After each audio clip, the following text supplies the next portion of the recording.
జ్ఞాపకం రావడం లేదు.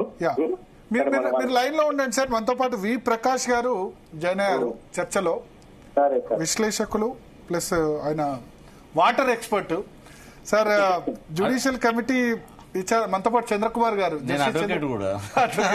జస్టిస్ చంద్రకుమార్ గారు కూడా ప్రస్తుతం లైన్ లో ఉన్నారు. సార్ని అడిగిన ప్రశ్న నేను సమాధానం చెప్తా. జ్యుడిషియల్ కమిషన్ ఏం చేస్తా అంటే అబ్జర్వేషన్స్ ఉంటాయి వాళ్ళకు, దాని మీద మళ్ళీ ఎంక్వైరీ చేసి శిక్షలు వేయాలి. అంటే మళ్ళీ ఎఫ్ఐఆర్ ఇప్పుడు అవినీతి జరిగిందని జ్యుడిషియరీ కమిషన్ ఏదన్నా చెప్పింది అనుకోండి, అవినీతిని ప్రూవ్ చేయాలంటే మళ్ళీ ఎఫ్ఐఆర్ బుక్ చేసి మళ్ళీ దాని ప్రొసీజర్ దానికి ఉంటుంది, మళ్ళీ అక్కడ కన్సర్న్ కోర్టు శిక్షలు వేయాలి. జ్యుడిషియరీ కమిషన్ నాకు తెలిసినంత వరకు చార్జెస్, అనుమానాలు, తర్వాత కొన్ని నిర్ధారణలు ఉంటాయి. వాటి మీద మళ్ళీ డిపార్ట్మెంటల్ గా వాళ్ళు చర్య తీసుకోవచ్చు. క్రిమినల్ చర్యలు తీసుకోవాలంటే మాత్రం మళ్ళీ ఆ పబ్లిక్ ప్రాసిక్యూటర్, ఆ తతంగం, ఛార్జ్ షీట్, ఇవన్నీ కూడా ఎంక్వైరీ ప్రాసెస్ ఉంటుందని నేను అనుకుంటున్నా. మిగతా కమిటీ కంటే ఉన్నారా చంద్రకుమార్ గారు? అంటే ఈ ప్రాసెస్ అయితే తప్పదు. క్రిమినల్ గా ప్రాసిక్యూట్ చేయాలంటే మళ్ళీ ప్రొసీజరే. ఐపీసీ, సిఆర్పిసి ఇవన్నీ మళ్ళీ ఫాలో కావాల్సిందే.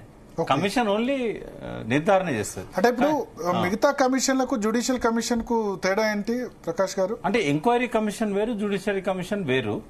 అయితే వాళ్ళు చెప్పిన దానికి శాంక్టిటీ ఉంటది, ఇప్పుడు దాని మీద మళ్ళీ విచారణ ఉండదు. ఇప్పుడు జ్యుడిషియల్ ఎంక్వైరీస్ యాక్ట్ కింద వేశారో జస్ట్ జ్యుడిషియల్ ఎంక్వైరీస్ యాక్ట్ కింద.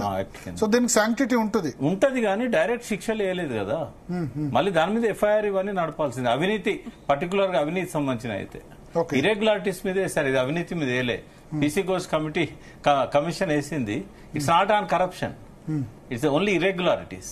ఓకే, అంటే దీని పరిధి ఎంతవరకు? చాలా తక్కువ, చాలా తక్కువ. తక్కువ అంటే పరిధి ఇప్పుడు ఈ అవినీతి విచారణ దీనిలో లేదు. ఓకే, దీనిలో ఏంటంటే ఎక్కడెక్కడ ఏమేమి పొరపాట్లు, ప్రొసీజరల్ ల్యాప్సెస్ అనొచ్చు, ఇంజనీరింగ్ గా వీళ్ళు ఏమన్నా తప్పులు చేశారా, ఇట్లాంటి వాటి మీదే ఉంటుంది. చాలా లిమిటెడ్ స్కోప్ అది. ఓకే, సో ఒకటి ఇప్పుడు కేసీఆర్ విచారణకు పిలిచారు. గతంలో విద్యుత్ కొనుగోలు ఒప్పందాల విషయంలో పిలిచినప్పుడు ఆయన సుప్రీంకోర్టుకు వెళ్లారు. అంటే దానికి కారణం ఉంది కదా.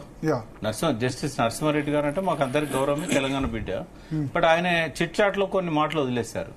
అంటే దాంతో కేసీఆర్ గారు సుప్రీంకోర్టుకి వెళ్లాల్సి వచ్చింది. అది ఓకే, అంటే ఈసారి ఎట్లా జరిగే అవకాశం ఉంది? ఈ కమిషన్ మీద ఆయన పూర్తి నమ్మకం ఉంది. ఆయన అటెండ్ అవుతారు.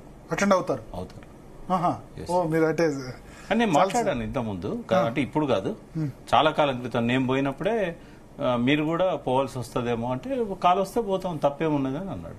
ఆయన పోవడం తెలంగాణ మంచిది, ఎందుకంటే is the only person who knows everything on Kaleshwaram. ఆయన నోటి నుంచి అది బయటకు వస్తే అది శంఖంలో పోసినట్టు అవుతుంది, తీర్థం అవుతుంది, అది శంకులో పోసిన తీర్థం అవుతుంది. కాబట్టి నేను చెప్పినా, శ్రీధర్ దేశపాండే గారు చెప్పినా, మేము ఎంతమంది చెప్పినా కూడా ఆయన చెప్పిన దానికి ఆ శాంక్టిటీ ఉంటుంది. కాబట్టి అసలు కాళేశ్వరం ప్రాజెక్టులు